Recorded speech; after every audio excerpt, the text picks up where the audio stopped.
আসসালামু আলাইকুম ওয়া রাহমাতুল্লাহি ওয়া বারাকাতুহু। সুপ্রিয় দর্শক শ্রোতা, আপনারা আমাদেরকে যে যেখান থেকে দেখছেন, আপনাদেরকে পবিত্র মাহে রমাদানুল মুবারক মাসের শুভেচ্ছা জানিয়ে শুরু করছি আজকে পবিত্র রমাদানুল মুবারক মাসের দ্বিতীয় জুম্মা। আমরা আলোচনা শুনব মহতারাম আব্দুল্লাহ আল মাসুদ সাহেবের কাছ থেকে, যিনি কর্মরত আছেন সুশুন্ডা ইসলামী মাদ্রাসার আরবি সহকারী শিক্ষক হিসেবে।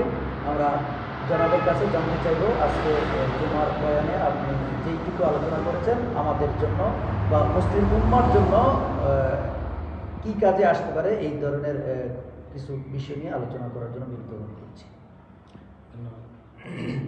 আসসালামু আলাইকুম ওয়া রাহমাতুল্লাহ। আলহামদুলিল্লাহ ওয়াসসালাতু ওয়াসসালামু আলা রাসূলিল্লাহ ওয়া আলা আলিহি ওয়া আসহাবিহি আজমাইন। এখন রমজান মাস চলছে, পবিত্র মাস, বরকতের মাস। এই রমজানের ফজিলত সম্পর্কে কিছু আলোচনা করেছি, পাশাপাশি জাকাতের বিষয়েও আলোচনা করেছিলাম। যাই হোক, এই রমজান মাস আল্লাহ তাআলার পক্ষ থেকে আমাদের জন্য বিশেষ একটি উপহার হিসেবে আল্লাহ তাআলা আমাদেরকে দান করেছেন। এই রমজান মাসের গুরুত্ব অনেক রয়েছে। এটার হেফাজত করার দায়িত্ব আমাদের, রমজানের রোজাগুলি পরিপূর্ণভাবে হক আদায় করার দায়িত্ব আমাদের। কিন্তু দুঃখজনক হলে সত্য, আমরা রমজান মাসের পরিপূর্ণ হক আদায় করে এগুলি রাখছি না, আদায় করছি না। তারপরেও যতটুকু আমরা রাখতেছি, আল্লাহ তাআলা যেন আমাদের রোজাগুলি কবুল করেন, বাকি রোজাগুলি যেন পরিপূর্ণভাবে হক আদায় করে রাখতে পারি, সেই তৌফিক দান করুন। আমিন। সম্মানিত উপস্থিতি, রমজান মাসে দুঃখজনক হলে সত্য, আমাদের দেশের দ্রব্যমূল্যের দাম অনেক বেড়ে যায় রমজান মাসে। এটা আসলে আমাদের দেশের জন্য, আমাদের মুসলমানদের জন্য এটা দুঃখজনক, দুর্ভাগ্য বললেও চলে। অন্য দেশে যে জায়গায় ছাড় দেয়, আর আমরা এই দেশে আমরা কলাপস করে ধরি, টাইনা ধরি।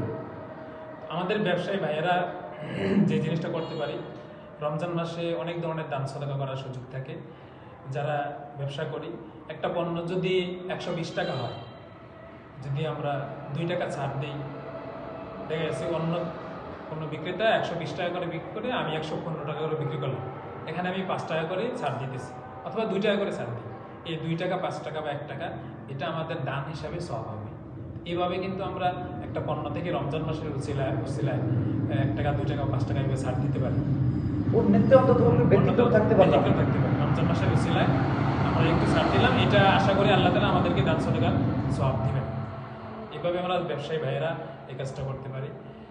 তারপরে যারা রিক্সা চালায়, অটো চালায়, তারাও যদি ইচ্ছা করে যে আমরা 5 টাকা ভাড়া কম নেব, এক জায়গায় 50 টাকা ভাড়া, আমরা 5 টাকা ভাড়া কম নেব, এভাবে তারাও একটু দানের সাথে সম্পৃক্ত থাকতে পারে। অথবা যারা যাত্রী আছে, যারা প্যাসেঞ্জার, তারাও এটা বলতেছিলাম, যারা আমরা যাত্রী আছে, তারাও ইচ্ছা করলে আমরা 20 টাকার জায়গায় 25 টাকা বা 30 টাকা বেঁধে দিতে পারি। ঈদের সময় তারা এক্সট্রা নেয় একটা পারফরমেন্স হিসাবে।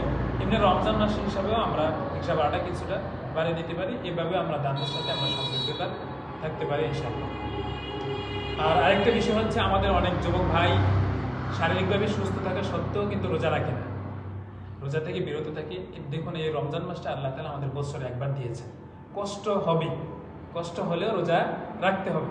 কষ্ট হওয়ার কারণেই তো আল্লাহ তাআলা জান্নাতের মধ্যে রাইয়ান নামক একটা দরজা রেখেছে, যেই দরজা দিয়ে একমাত্র রোজাদাররা জান্নাতে প্রবেশ করতে পারে। এবং আল্লাহ তাআলা বলছেন যে, রাসূল সাল্লাল্লাহু আলাইহি ওয়াসাল্লাম বলেছেন, হাদিসে এসেছে, রোজাদারের মুখের যে গন্ধটা, এটা আল্লাহ তাআলার নিকট মেশক আম্বরের চেয়েও বেশি প্রিয়। এবং আল্লাহ তাআলার নিকট বেশি প্রিয় আমাদের মুখের গন্ধটা রোজাদারের। তো ওই রকম রোজাদার যেন আমরা হতে পারি, ঠিক আছে? তো স্বাভাবিকভাবে যদি আমরা চিন্তা করি যে আল্লাহ তাআলার নিকট অনেক প্রিয়, রোজাদারকে কতটা সম্মান দিয়েছেন আল্লাহ তাআলা, এবং রোজাদারের পুরস্কার আল্লাহ তাআলা স্বয়ং দিবেন। জান্নাতের মধ্যে সবচেয়ে বেশি যে আনন্দের বিষয়টা, আল্লাহ তাআলার দিদার বা সাক্ষাৎ, এটাও রোজাদারের জন্য পুরস্কার হিসেবে। সেই জন্য রোজা রাখলে একটু কষ্ট হবেই, কষ্ট হলেই তো মিষ্টি মিলবে, তাই না? অবশ্যই কষ্ট হলেই আল্লাহ তাআলা এই পুরস্কার দিবেন, কষ্ট হওয়ার কারণেই। সেই জন্যই আল্লাহ তাআলা নিজ হাতে, অন্যান্য আমলের ক্ষেত্রে সেটা বলে নাই, বরং শুধু রমজানের সিয়ামের কথা বলেছেন। কষ্ট হলেও আমরা যেন সিয়ামগুলি পরিপূর্ণ রাখতে পারি, আল্লাহ তাআলা তৌফিক দান করুক, আমিন। আর জাকাতের যে বিষয়টা, এই বিষয়টা আমরা অনেকে অবহেলা করি। আমাদের দেশে অনেক ধনী মানুষ আছে। একটু আলাদা আমরা কেটে করতে চাচ্ছি। আচ্ছা, ঠিক আছে।